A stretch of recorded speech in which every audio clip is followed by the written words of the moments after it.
नमस्कार दोस्तों, स्वागत है आप सभी का हमारे यूट्यूब चैनल साइबर एविल में। दोस्तों इस चैनल पर हम आपके लिए लाते रहते हैं कुछ दिल दहला देने वाली रहस्यमय भूतिया कहानियाँ। तो चलिए सुनते हैं आज की कहानी को। रात के लगभग 10 बजने जा रहे थे। मौसम आंधी पानी से बुरी तरह बिगड़ चुका था। मैं अपने घर की तरफ तेजी से जा रहा था कि रास्ते में संजना मेरी पत्नी का मैसेज स्क्रीन पर फ्लैश हुआ। राजीव 4 पिज़्ज़ा भी ले आइएगा। मैं बेकरी पर पिज़्ज़ा खरीदने रुक गया। मैंने एक बड़ा टोमेटो सॉस का पिचकू भी खरीद लिया। रूही मेरी बहन और मेरी 3 साल की भतीजी अहाना बड़े चाव से पिज़्ज़ा के साथ खाती थी। घर पर पहुंचने की जल्दी इसलिए भी थी कि घर पर बड़ी भाभी रूही और संजना अकेली थी। मेरे पापा भैया के साथ एक शादी में शामिल होने गांव गए थे। हम लोगों को भी सुबह जल्दी गांव के लिए निकलना था। मेरे मोबाइल की बैटरी जवाब दे चुकी थी। घर पहुंचा तो देखा मोहल्ले की बिजली जा चुकी थी। सबके घरों में तो रोशनी थी पर मेरा घर बिल्कुल अंधेरे में डूबा हुआ था।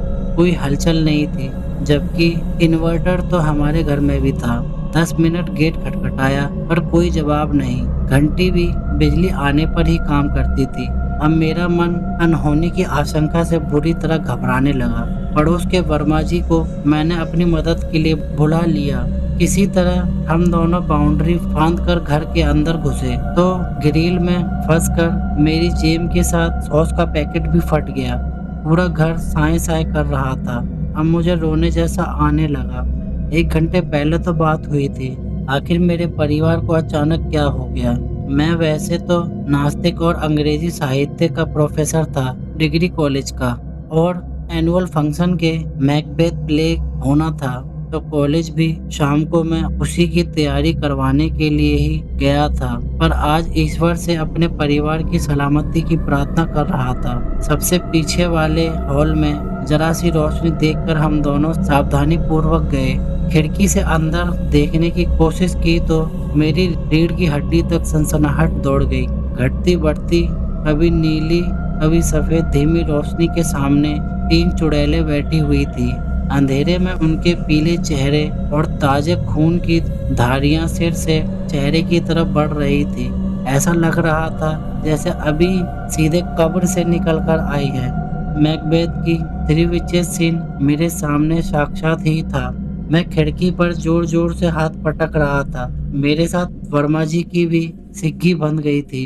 हनुमान जी का नाम लेकर मैंने दरवाजा तोड़ने का फैसला किया। दरवाजे पर मैं और वर्मा जी दोनों पागलों की तरह लात मारे जा रहे थे। मैं संजना आहाना चिल्ला रहा था। इतने में दरवाजे का लॉक टूट गया। 2 चुड़ैलें चाकू और मोमबत्ती लेकर हमारी तरफ बढ़ रही थी। एक ने कोने में आहाना को पकड़ रखा था। वर्मा तो मेरे हाथों में डर से झूल गए। उधर गिरने वाला तो मैं भी था, लेकिन अब जब चीख चुड़ैलों की तरफ से आई तो मेरा ध्यान गया। ये तो श्रीमती जी और रूही की आवाज़ है। क्या हो गया राजीव? आपकी शर्ट पे ये खून कहाँ से आया? एक्सीडेंट हो गया या किसी ने आपके ऊपर हमला किया है? बस करो तुम लोग, मेरी तो जान ही निकाल दी तुम लोगों ने। पहले पानी पिलाओ। और बिजली का क्या हुआ? वो भैया, हम लोग लैपटॉप पर फिल्म देख रहे थे, अचानक लाइट चली गई तो याद आया कि इन्वर्टर का स्विच बंद है। डर के मारे ऊपर जाने की हिम्मत नहीं पड़ी। सोचा थोड़ी देर में शायद लाइट आ जाए। मैंने ऊपर जाकर इन्वर्टर चालू किया और पानी वर्मा जी के चेहरे पर छिड़क कर गाल थपथपाते हुए कहा, निखिल उठ, ये दोनों चुड़ैल नहीं है, ये तेरी भाभी और रूही है। उसे सोफे पर बिठाकर मैंने संजना से कहा, जाओ पहले अपना चेहरा धोकर हम दोनों के लिए चाय लाओ। चाय पीकर फिर पूछा, ये क्या हाल बना रखा है तुम लोगों ने, अपना और घर का? रूही ने बताया, हम लोगों को बड़े भैया का लैपटॉप मिल गया तो उसे फुल चार्ज करके हॉरर मूवी देखने का प्रोग्राम बनाया। दोनों भाभियां एक नंबर की डरपोक ठहरी। उनको डर भी लगता है और फिल्म भी देखनी थी। अकेले में घर में डर ना लगे तो भूत के डर के मारे कैंडल चाकू रख लिया। बड़ी भाभी बता रही थी कि भूत आग और लोहे से डरते हैं। वो सब तो ठीक है, मोबाइल की टॉर्च जला सकती थी या नहीं, वो तो हमें अंधेरे में दिखानी। डर तो हम लोग भी गए थे। इधर तो आप लोग हाथ से खिड़की भड़बड़ा रहे थे।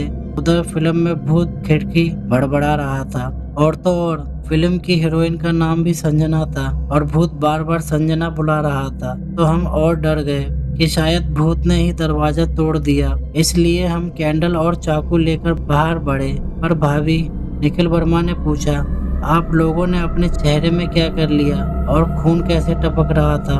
अरे वो हम लोगों ने एक दूसरे को फेशियल करने के बाद फेस पैक लगाया था। बालों में मेहंदी और हेयर कलर जो गर्मी की वजह से चेहरे पर टपक रहा था। हालत तो फिल्म देखने के बाद हमारी भी खराब हो गई थी। इन्वर्टर स्टार्ट करने अगर हम 2 लोग जाते तो भाभी अकेली पड़ जाती। इसलिए तीनों एक साथ चिपक के बैठे रहे।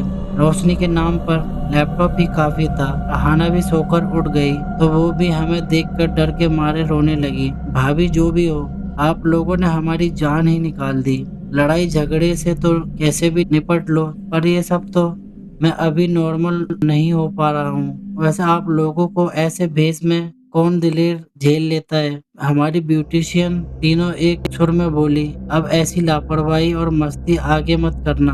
बड़ी डरावनी सिचुएशन बन गई। यही है डर के आगे ब्यूटी है, कहकर वर्मा हंसते हुए अपने घर चले गए और कहानी खत्म हो जाती है। तो दोस्तों, ये थी आज की कहानी। आपको कहानी अच्छी लगी हो तो इस कहानी को लाइक करें, कमेंट करें और अपने दोस्तों के साथ फेसबुक और व्हाट्सएप पर शेयर करें। और अगर आपको भूतिया कहानियाँ सुनना अच्छा लगता है तो हमारे साइबर एविल यूट्यूब चैनल को सब्सक्राइब ज़रूर करें और बेल आइकन को ऑल पर सेट करना ना भूलें। और दोस्तों, हमारी बाकी वीडियोस भी ज़रूर देखें। और वीडियो पूरी देखने के लिए धन्यवाद।